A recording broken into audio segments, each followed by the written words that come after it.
Imagine you're booked to play at a party with a special concept, but the crowd is not feeling that concept. What should you do? Let's talk about that right now.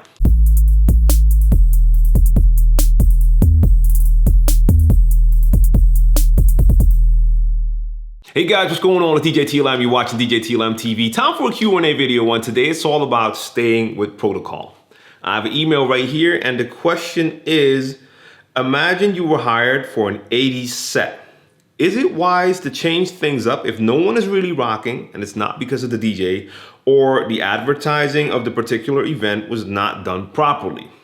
Now, he explains that he went through a scenario like this. He was playing at a 90s party, and there were a lot of people in there who did not know that it was a 90s event, and they started to complain, criticizing him, and the manager told him it's okay, start playing new music. So he started to play new music, but then the people who came for the actual event started to come in.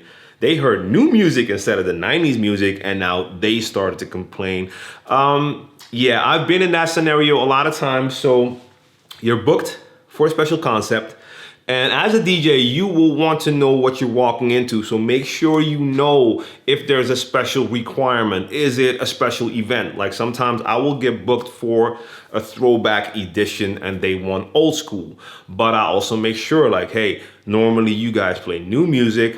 Do you want me to go all the way old school, or should I mix it up, make it a mixture between the both? So old and new. Make sure you know. I have Serato. I bring a lot of different music so I can take it in a lot of directions, but you want to know in advance so you can prepare yourself, like, okay, tonight it's all about this or that, or maybe tonight I just have the freedom to do whatever I want to play. Everything I like to know in advance.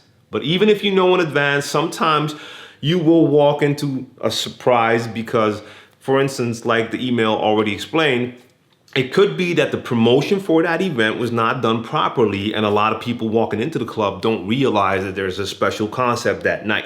So for instance, if it's an old school event, that's the way they're promoting it. You've been booked to do an old school set, but a lot of people are coming in that don't know that it's an old school event. They're expecting new music. So yes, they will be complaining.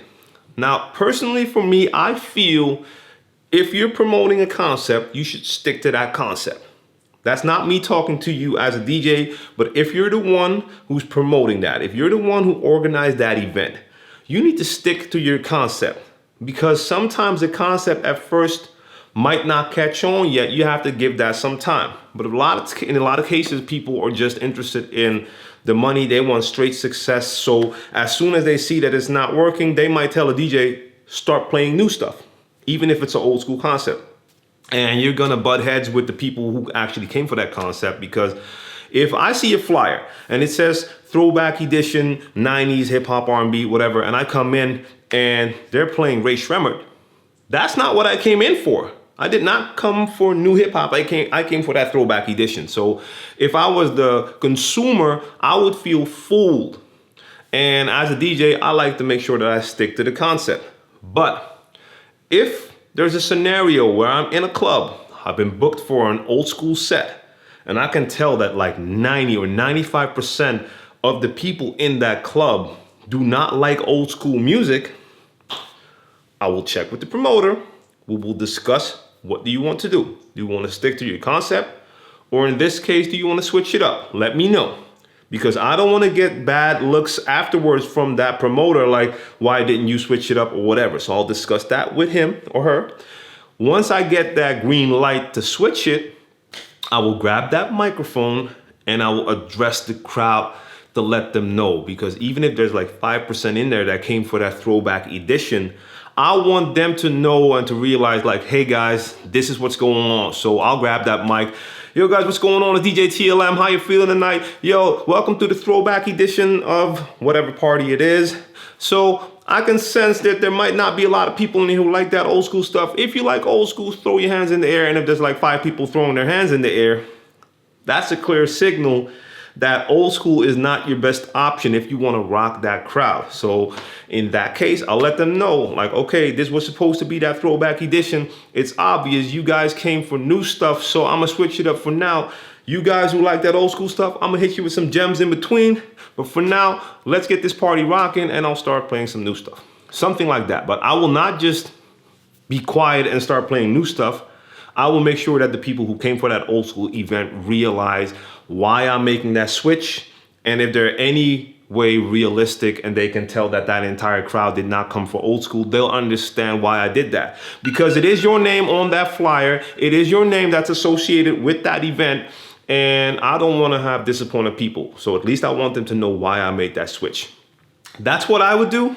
I see a lot of DJs who get scared real easy. So even if they're booked for a certain concept, they might play 4 tracks, and if they see that the crowd is not feeling it, they'll switch to recent hits because they expect a certain reaction from that crowd. I'm not feeling that. If there's a concept, try to stick to that concept. If it's realistic that there's no way in hell that you're gonna rock that crowd by playing the music that's associated with the concept, I'll ask, we'll discuss it with the promoter, switch it up, but I'll let the crowd know exactly why I'm doing what I'm doing.